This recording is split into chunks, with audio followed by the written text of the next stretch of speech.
तो अगर मैं 2000 में पैदा हुआ तो क्या मैं 2099 तक जी सकता हूँ? बिल्कुल जी सकता हूँ। 100 साल हो जाएंगे या फिर उससे ज़्यादा जी लूँ, 2110 तक, 2120 तक, बिल्कुल मुमकिन है। और अगर मैं कम जीना चाहूँ तो मैं कम भी जी सकता हूँ। क्या मैं अभी भी ज़िंदगी समाप्त कर सकता हूँ? हाँ, ऐसा संभव है। कुछ लोग करते हैं, वो सुसाइड कर लेते हैं।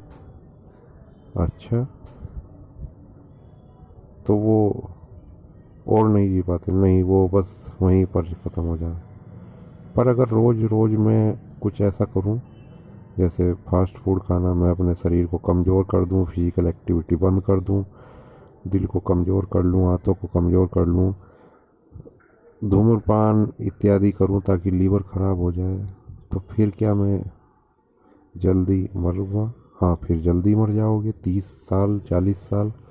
तो क्या उसे भी सुसाइड कहा जाएगा? नहीं, उसे तो सुसाइड नहीं कहा जाएगा।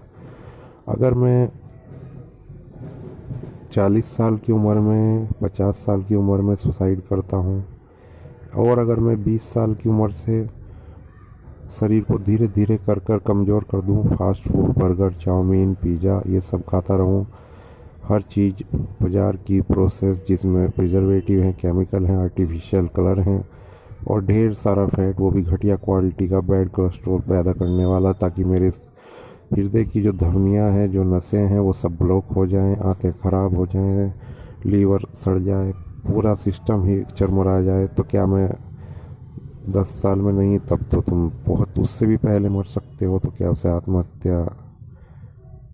हाँ, ये भी बात सही है, एक तरीके से ये भी एक आत्महत्या ही है।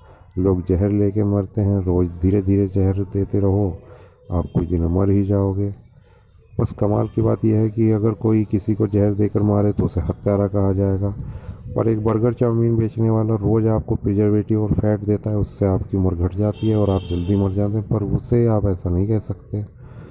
तो बहुत अजीब सी चीज़ है जीवन। अगर ख़त्म हो गया तो फिर दोबारा जन्म मिलेगा, पर अब कब मिलेगा, कितने टाइम लगेगा? अभी मिला है तो क्या अभी ख़त्म करके दूसरे जीवन में जाना चाहिए? यहाँ पे कोई उम्मीद है, कोई ऐसा नहीं। अगर बिल्कुल भी ऐसा है, पर यहाँ अगर कुछ भी नहीं है तो कम से कम आसमान तो है ही, हवा चल रही है, खाना भी कुछ ना कुछ मिल ही जाएगा। अगर घर और अपने आप से व्यवस्था नहीं है तो मंदिर, लंगर, भंडारे, यहाँ से कुछ उपलब्ध होगा, कोई सहायता कर देगा।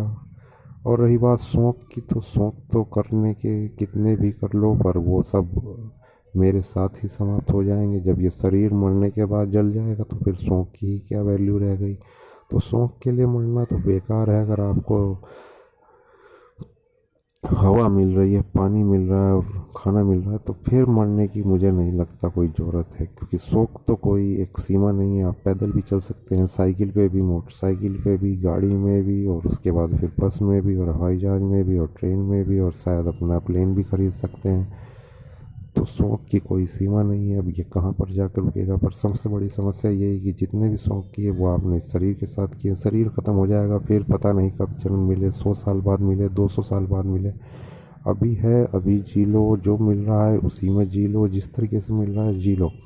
सबसे बड़ी चीज़ है वो है, अगर आप ऑब्जर्वेटरी ख़त्म कर दें, यानी कि ध्यान देते रहो, चारों तरफ देखते रहो, मज़ा लेते रहो। अगर ये सब है, बहुत सारे लोग जो बिल्कुल हरियाली में है, पहाड़ों में है, वो भी दुखी हैं। जो नौकरी कर रहे हैं बड़े बड़े शहरों में, वो इसलिए दुखी हैं क्योंकि सुबह जाकर रात को आते हैं, वो पैसे बना रहे हैं, वो हरियाली देख रहे हैं।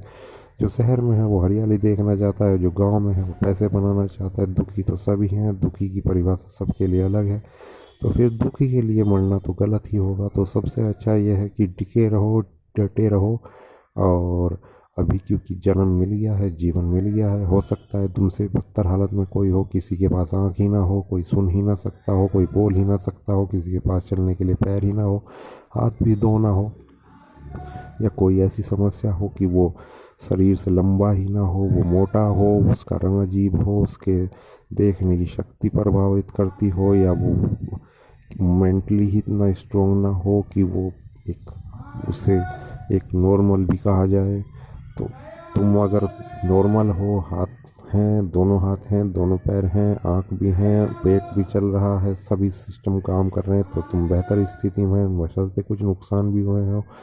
चोट पीट सभी के लगती हैं, यहाँ सब जगह खतरा है, जानवर भी हैं, कुछ काट लेते हैं, नुकसान हो जाता है।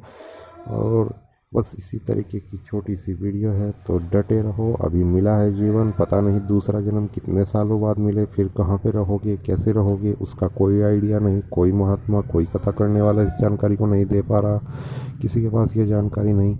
अभी फालतू की भजन और इस सब में लगा रहे हैं, भजन और ये तो कर लें, पर पूर्ण जानकारी चाहिए, पूर्ण जानकारी का अभाव है, सत्य नहीं मिल रहा। पर ये सब को चक्कर में जीवन मत समाप्त करो, अवसर तलाशते रहो, हर चीज़ को क्रॉस चेक करो। क्रॉस चेक करना बड़ी ज़रूरी है, किसी पर अंधविश्वास में बात मत करो, कुछ भी बात मत करो कि इसने कह दिया ये करते रहो, ये जाप करते रहो, ये नाम लेते रहो, बार बार क्यों लेते रहे भाई, क्यों लेते रहे। सूरज किसका नाम ले रहा है, धरती किसका नाम ले रही है, कहीं कोई आवाज़ तो आ नहीं रही, चिड़िया पक्षी किसी का जो वो पक्षी है, वो जानवर है, ये सब बकवास चलती रहेगी, लोग पैसे बनाते रहेंगे, अपना काम जोड़ते रहेंगे।